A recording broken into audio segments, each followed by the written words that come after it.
मसीह खुदावन में आपकी सलामती हो। कभी आपने सोचा कि कभी कभार जिंदगी इतनी खामोश क्यों लगती है? हम दुआ करते हैं मगर जवाब नहीं आता। लेकिन क्या तुम जानते हो, दुआ कभी जाया नहीं जाती। दुआ दरअसल खुदा से रिश्ता जोड़ती है और रिश्ता हमेशा जवाब देता है। दुआ इंसान और खुदा के दरमियान राबता। दुआ सिर्फ लफ्ज नहीं, ये रूह की जुबान है। ये वो लम्हा है जब जमीन आसमान से बात करती है। बाइबल कहती है, ज़बूरों की किताब 145 ज़बूर उसकी 18 आयत में लिखा है, खुदावंद उन सब के करीब है जो उससे दुआ करते हैं, यानी उन सब के जो सच्चाई से दुआ करते हैं। दुआ इंतजार सिखाती है। हम अक्सर चाहते हैं कि खुदा फौरन जवाब दे, मगर खुदा कभी जल्दी नहीं करता। वो हमेशा वक्त पार करता है। खुदावंद इंतजार करने वालों के लिए भला है। नोहा की किताब उसका 38 बाब उसकी 25 आयत में लिखा है, खुदावंद उन पर मेहरबान है जो उसके मुंतजर हैं, उस जान पर जो उसकी तालब है। इसी तरह खुदा की खामोशी भी जवाब है। कभी वो हाँ कहता है, कभी नहीं, और कभी कहता है इंतजार करो, मैं बेहतर दूंगा। ईमान के बगैर दुआ बेजान है। दुआ तब ताकतवर बनती है जब उसके पीछे ईमान हो।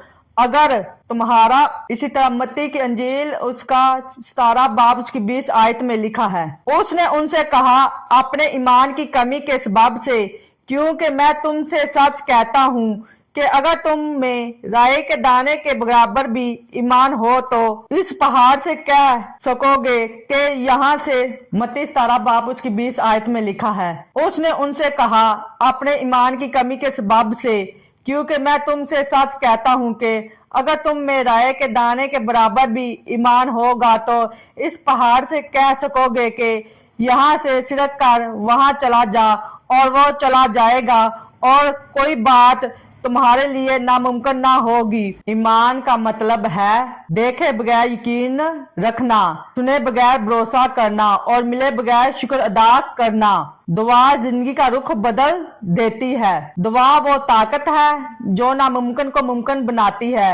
याकूब ने दुआ की और आसमान से पानी बरसा। हन्ना ने दुआ की और बांझ होने के बावजूद बच्चा पाया।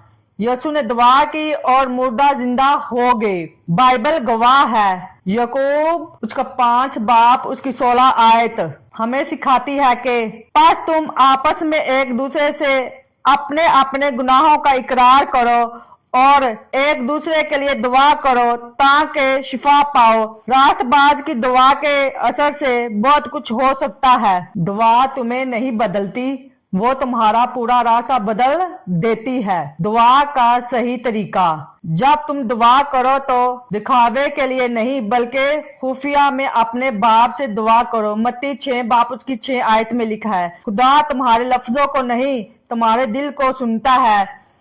सादा का मतलब है रोज अपने दिल को खुदा के हुजूर रखना। सुबह खुदावंद आज मेरा दिन तेरे हाथ में है। दोपहर तेरी मर्जी पूरी हो ना कि मेरी। रात शुक्र है तू आज भी मेरे साथ है। दुआ का नतीजा सुकून, रोशनी, तब्दीली। दुआ का पहला नतीजा सुकून है, फिर यकीन पैदा होता है और आखिर में तब्दीली आती है।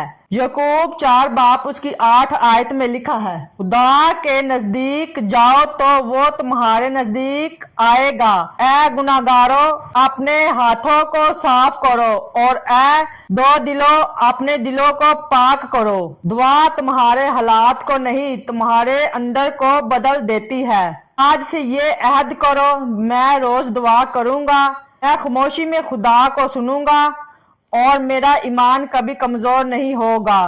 दुआ सब कुछ बदल देती है क्योंकि दुआ के पीछे खुदा है। खुदावंद आप सबके साथ हो। अगर आपने ईमान से यकीन के साथ दुआ को सुना तो मेरा ईमान है कि आपने बरकत पाई है। तो आपने वीडियो को लाइक शेयर सब्सक्राइब जरूर करना है ताकि हर एक इससे बरकत पा सके।